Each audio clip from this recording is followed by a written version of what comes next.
Okay, let's get started by talking about the tools that we're going to use. Now, if you've taken any of the other 3 music theory classes I have, then this will be entirely familiar. But I got to keep doing it because I kind of treat each of these classes as their own thing. So I don't want to assume that you've already seen this lecture. So let me just say, and I really would never say this about any other lecture, but if you've taken 1, 2, and 3, skip this lecture because I'm not going to say anything new here. I'm going to talk about MuseScore and I'm going to talk about staff paper. So the tools we're going to use here are this piece of software called MuseScore. You can get yourself a copy of this program. It's a free program, and it lets us put in notes and hear them. We can move notes around. We can add new notes. We can write music using this program and hear it back. I can play this thing.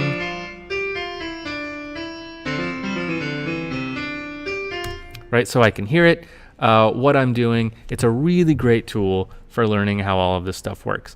So this is a free program. You can get it here at the URL I'm showing you on the screen.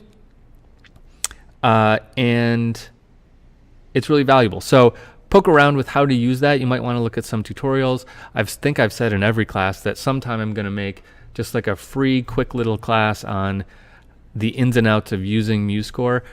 I haven't done it yet, but maybe by the time you watch this, it will exist. So search around and you might find it.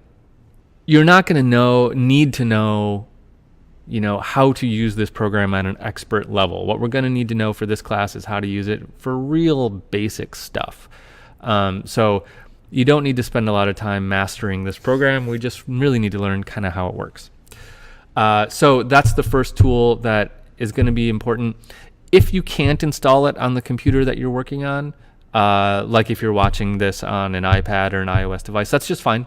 You don't need it by any means for this class. It's just handy for practice. That's all. Because you can hear what you're doing. But you don't need it. It's just an extra little bonus and it's free. So if you are working on a computer that you can get it, then you should do it. If you can't, you can't, and you'll be just fine. Thing number 2, the second tool that we're going to need is just some good old-fashioned pencil and paper. Now, we don't want to use just normal paper because we're going to be talking about music and the staff. And what we use for that is staff paper.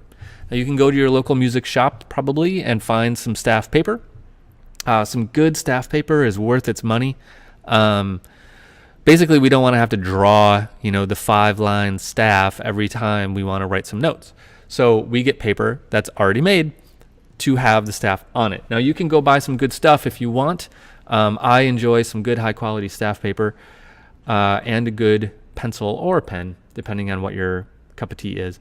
But if you don't want to do that, you can just find a PDF of staff paper and print it out.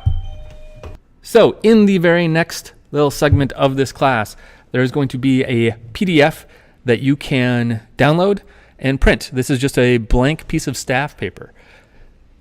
So print yourself out, 20 copies of that, and keep it with you while you're taking this class so you can jot some notes down on staff paper.